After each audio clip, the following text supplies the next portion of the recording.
The murderer arrogantly demonstrated his killing method in public, and I stood in the crowd filled with grief and rage because my mother died in his hands. Seeing this scumbag with no remorse and that smug look on his face, I couldn't hold back my anger anymore. I charged forward, determined to end him with my own hands. Several police officers tried to stop me, but they were no match for me. Just as I was about to reach the killer, I was hit by a stun gun and collapsed helplessly to the ground. The murderer walked over with a mocking smile and said, 눈빛이 살인자네. 내 손으로.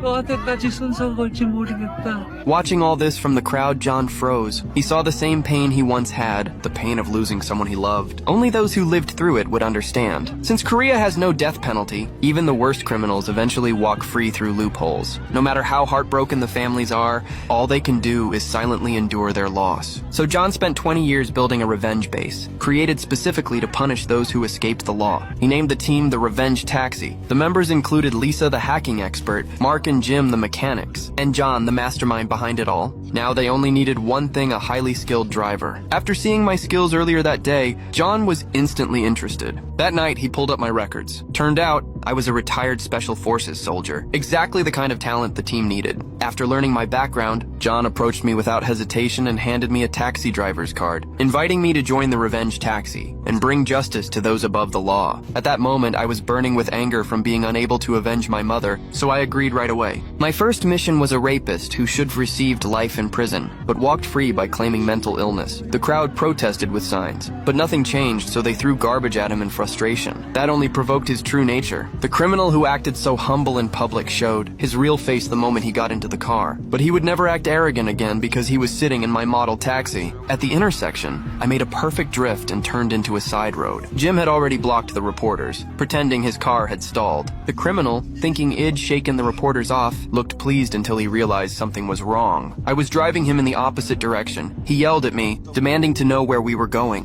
When I didn't answer, he pulled off his belt and tried to choke me, but I knocked him out with one punch. Too scared to get close, he resorted to kicking the seat. I pulled out a tranquilizer dart and jabbed it into his body. Then I drove into a tunnel. Up ahead, another taxi appeared. I hit the booster, sped past it, and made a sharp drift to line up beside it. I handed the criminal's ankle monitor and luggage to John, then pulled into the tunnel service area. Mark moved quickly, peeling off the car decals, removing the taxi light. I hit a switch inside. The emblems folded away, and the license plate flipped. In seconds, the model taxi became a private sedan. We drove right past the reporters as if nothing had happened. And just like that, this monstrous criminal vanished from the public eye forever.